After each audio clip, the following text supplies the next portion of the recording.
আমি হচ্ছে হরিণাকুণ্ডু সরকারি উচ্চ মাধ্যমিক বিদ্যালয় থেকে আসছি। আলহামদুলিল্লাহ ভালো লাগছে। আমরা রবীন্দ্রনাথ জীবন কাহিনী নিয়ে আরও অনেক কিছুই শিখছি। আমাদের রবীন্দ্রনাথ জিনিসগুলো অনেক ভালো লাগছে। আমরা ঘুরে ঘুরে ছবি তুলছি। আমরা একটা একটা রচনা করেছি। রবীন্দ্রনাথ লেখাগুলো অনেক সুন্দর।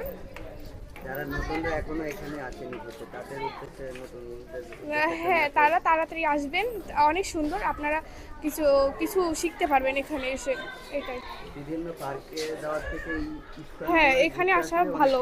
এটা স্টুডেন্টদের জন্য অনেক ভালো, কারণ এটা স্টুডেন্টরা অনেক কিছু শিখতে পারবে। আমরা হচ্ছে হরিণাকুণ্ডু সরকারি বালিকা উচ্চ বিদ্যালয় হরিণাকুণ্ডু ঝিনাইদহ থেকে এসেছি। আমাদের স্টুডেন্ট এখানে এই প্রথম। আমাদের খুবই ভালো লাগছে, আমরা অভিভূত। এই নয়নাভিরাম দৃশ্য আমাদের মনোযোগ আকর্ষণ করতে সক্ষম হয়েছে। আমরা এই জায়গায় 80 জন মতো আসছি।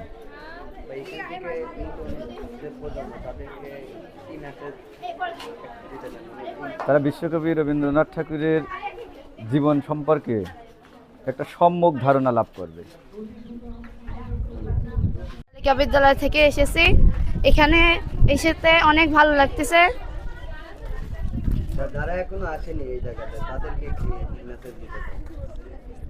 এই জায়গাটা অনেক ভালো, আসতে পারেন আপনারা সবাই। আমরা আসছি নাটোর থেকে। জি, না, এটাই প্রথমবার।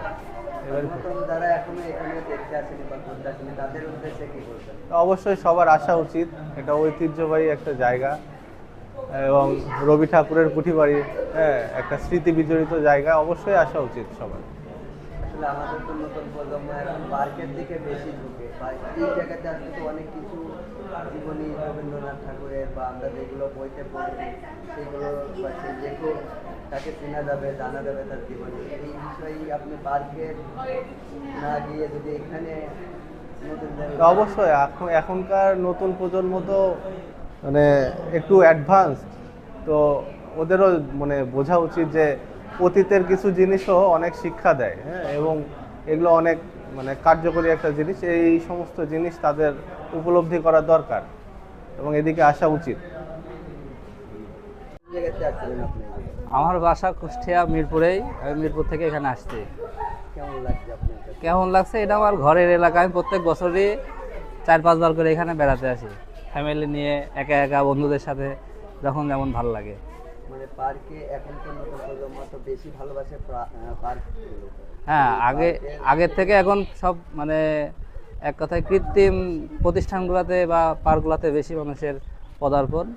আর বর্তমানে এখন যেই সাংস্কৃতিক ঐতিহ্য বাংলাদেশের, এগুলো এখন আর আগের মতো মানুষ দেখতেও পারে না, দেখার মতো জায়গাও নাই। কারণ কুষ্টিয়ার ভিতরে এই দুইটা জায়গা আছে যেটা আমাদের ঐতিহ্য এবং সংস্কৃতি দুইটাকেই মানুষের মধ্যে তুলে ধরে। তার ভিতরে একটাই রবীন্দ্রনাথের কুঠিবাড়ি ঝিনাইদহ। এখন মানুষ অনেকেই আসে এখানে বেড়াইতে।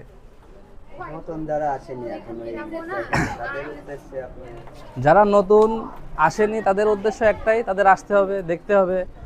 আমরা যে বইয়ে পড়ি যে জিনিসগুলো, আসলে যার লেখা প্রত্যেকটা জিনিস আমাদের ভালো লাগে, কিন্তু তার যে ঐতিহ্য বা পৈতৃক বাড়ি, এখানে রবীন্দ্রনাথের কুঠির বাড়ি, এখানে আসা অবশ্যই উচিত প্রত্যেকের। যেখানে যে প্রান্তেই থাকুক বাংলাদেশের, এখানে আসা অন্তত পক্ষে জীবনে। সিভিল আছে প্রায় এখানে 28 জন মতো, আর প্রশাসনের আনসার ব্যাটালিয়ন আছে 20 জন।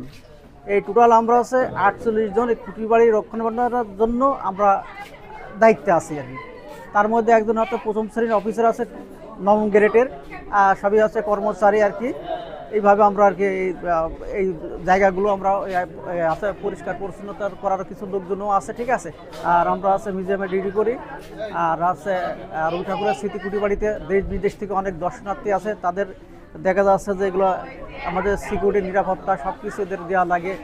এগুলোর দিকে আমরা কেয়ারফুল।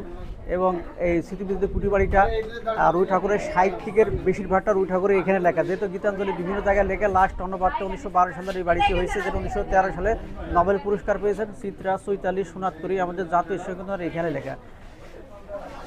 ওই ছবিটা দিয়ে দিতে হবে।